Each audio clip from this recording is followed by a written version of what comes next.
Good morning, guys, and welcome to my YouTube channel Helpline English by Imran जलील।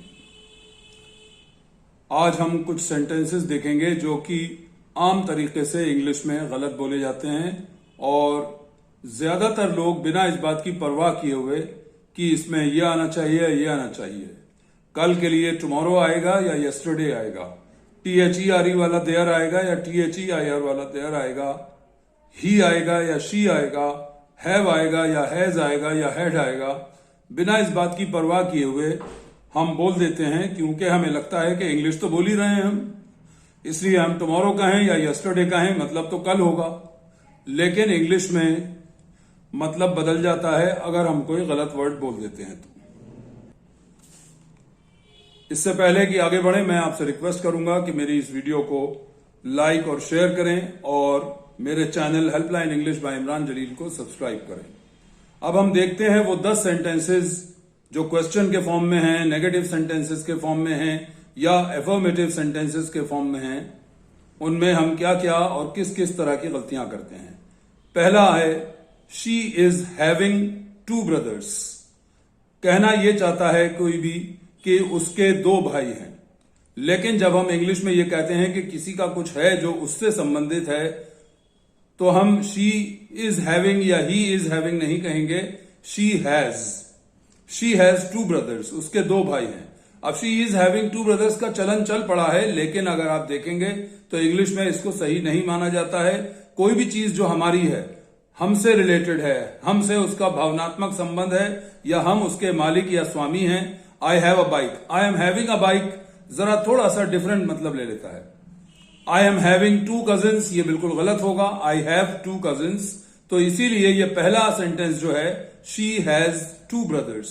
उसके बाद दूसरा sentence है tomorrow somebody is telling me about your new job. यहां पर वही चीज आ गई जिसको मैं बता रहा था कि कल मुझे कोई तुम्हारी नई जॉब के बारे में बता रहा था, कहना ये चाहते हैं। लेकिन जो बीता हुआ कल है उसको टुमारो नहीं, उसको यस्टरडे कहा जाता है। तो यस्टरडे somebody is telling नहीं, somebody was telling me about your new job। कल मुझे तुम्हारी नई जॉब के बारे में कोई बता रहा था, तो was telling होगा, is telling नहीं होगा, is present में होता है। हम कल की बात कर रहे हैं, जो बीता हुआ कल है तो was telling। उसके बाद तीसरा सेंटेंस है I have done MA in English in 2020। कहना यह चाह रहे हैं कि मैंने 2020 में MA किया था, लेकिन बना रहे हैं कि मैंने 2020 में MA किया है। जो काम हमने आज से 3 साल पहले किया वो किया या किया था होगा, किया है नहीं होगा, क्योंकि प्रेजेंट परफेक्ट में किए गए काम के साथ टाइम तब लगता है जब हम पास्ट टेंस यूज करते हैं। लेकिन जब हम अपना तजुर्बा बताते हैं, अपना अनुभव बताते हैं, I have done this, I have done that, तो उसके साथ टाइम नहीं बताया जाता है। तो हम या तो इस सेंटेंस को कहेंगे I have done MA in English, बस इतना, या हम कहेंगे I did my MA in English in 2020। तो 2020 पास्ट टेंस में आएगा, लेकिन हैव डन प्रेजेंट परफेक्ट है, इसलिए इसके साथ टाइम एक्सप्रेशन नहीं लगेगा।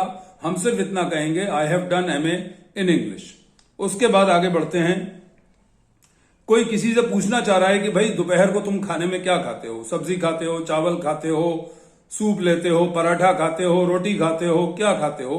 तो कोई पूछ रहा है what do you have in lunch, क्योंकि हम ये मानते हैं कि दोपहर के खाने में तो उसके लिए लंच हो जाएगा। लेकिन इंग्लिश में पूछा जाता है what do you have for lunch. Lunch for के साथ आएगा, जिसका मतलब हुआ दोपहर के खाने में। फॉर ब्रेकफास्ट सुबह के नाश्ते में, फॉर डिनर रात के खाने में। तो सही सवाल बना what do you have for lunch. उसके बाद 5वां सेंटेंस है I am sorry of coming late. I am sorry of coming late सुनने में ऐसा लग रहा है जैसे कि कोई देर से आने के लिए सॉरी बोल रहा है, लेकिन I am sorry of coming late नहीं होगा, I am sorry for coming late. मैं देर से आने के लिए क्षमा चाहता हूं, तो I am sorry for coming late, ये सही बनेगा। How much time are you work in this company. कोई किसी से पूछना चाह रहा है कि इस कंपनी में तुम कब से काम कर रहे हो, तो ये प्रेजेंट परफेक्ट कॉन्टिन्यूअस का सवाल है कि कब से शुरू किया था और अब तक कर रहे हो, तो कितना समय, कितनी अवधि हो गई। तो ये प्रेजेंट परफेक्ट कॉन्टिन्यूअस में बनेगा how long have you been working in this company. तुम इस कंपनी में कब से काम कर रहे हो। How much time you are working, ये बिल्कुल गलत सेंटेंस है, इसलिए सही बनेगा how long have you been working in this company, question mark, कि मैं पूछ रहा हूं कि भाई इस कंपनी में तुम कब से काम कर रहे हो। I am waiting since 2 hours, ये है 7वां सेंटेंस। कोई कहना चाह रहा है कि मैं 2 घंटे से इंतजार कर रहा हूं। 2 घंटे से इंतजार करने का मतलब, इंतजार करने की क्रिया 2 घंटे पहले शुरू हुई थी जो अब तक चल रही है, तो इसका मतलब है कि ये प्रेजेंट परफेक्ट कॉन्टिन्यूअस है। इसको बनना चाहिए I have been waiting for the last 2 hours या फॉर 2 hours। द लास्ट लगाएं या ना लगाएं, या फॉर द पास्ट 2 hours भी कह सकते हैं, या ना लास्ट लगाएं ना पास्ट लगाएं। I have been waiting for 2 hours, क्योंकि मैं 2 घंटे पहले से और अब तक, जब हम अतीत को वर्तमान से, गुजरे हुए टाइम को मौजूदा वक्त से, प्रेजेंट टाइम से जोड़ते हैं, तो प्रेजेंट परफेक्ट कॉन्टिन्यूअस का यूज किया जाता है और समय के अवधि के साथ सिंस नहीं फॉर लगता है। सिंस लगता है जब कोई निश्चित समय का बिंदु होता है, सिंस ट्यूसडे, सिंस 7:30, लेकिन 2 घंटे से यह समय की एक अवधि है, एक पीरियड ऑफ टाइम है, इसलिए इसके साथ फॉर लगेगा और सही सेंटेंस बनेगा I have been waiting for 2 hours या फॉर द लास्ट 2 hours या for the past 2 hours। Number 8 है he is teaching from 34 years। एक बार फिर प्रेजेंट परफेक्ट कॉन्टिन्यूअस का सेंटेंस कि वो 34 साल से पढ़ा रहा है। हमने सीधा सीधा शाब्दिक अनुवाद कर लिया कि वह पढ़ा रहा है, ही इज टीचिंग 34 साल से फ्रॉम 24 years। लेकिन हम ये ध्यान देना भूल गए कि 34 साल कब शुरू हुए थे और तब से लेकर अब तक, मतलब पास्ट को हम प्रेजेंट से जोड़ रहे हैं, तो ये फिर प्रेजेंट परफेक्ट कॉन्टिन्यूअस में ही बनेगा। आई हैव बीन टीचिंग या ही हैज बीन टीचिंग, तो ये सेंटेंस बनेगा he has been teaching for the last 34 years। The last कोई जरूरी नहीं है लगाना, हम कहते हैं कि पिछले 34 साल से, इसलिए द लास्ट या द पास्ट लगा सकते हैं, लेकिन कोई कंपलसरी नहीं है कि द लास्ट लगना ही चाहिए। I have been teaching for 34 years, he has been teaching for 34 years, ये सही सेंटेंस बनेगा इसका। और आज का 9वां सेंटेंस है she is gone to Mumbai 3 times। कोई कहने वाला कहना चाह रहा है कि वह 3 बार मुंबई जा चुकी है या मुंबई होकर आ चुकी है। तो जब कोई होकर आ चुका होता है, मतलब वो जगह उसकी देखी हुई होती है। मैं आगरा 2 बार जा चुका हूं, तो जा चुका हूं का मतलब गया हूं और आ गया हूं। जब इस तरह की बात प्रेजेंट परफेक्ट में कही जाती है तो हैज बीन या हैव बीन का यूज किया जाता है, इज गॉन का यूज नहीं किया जाता है।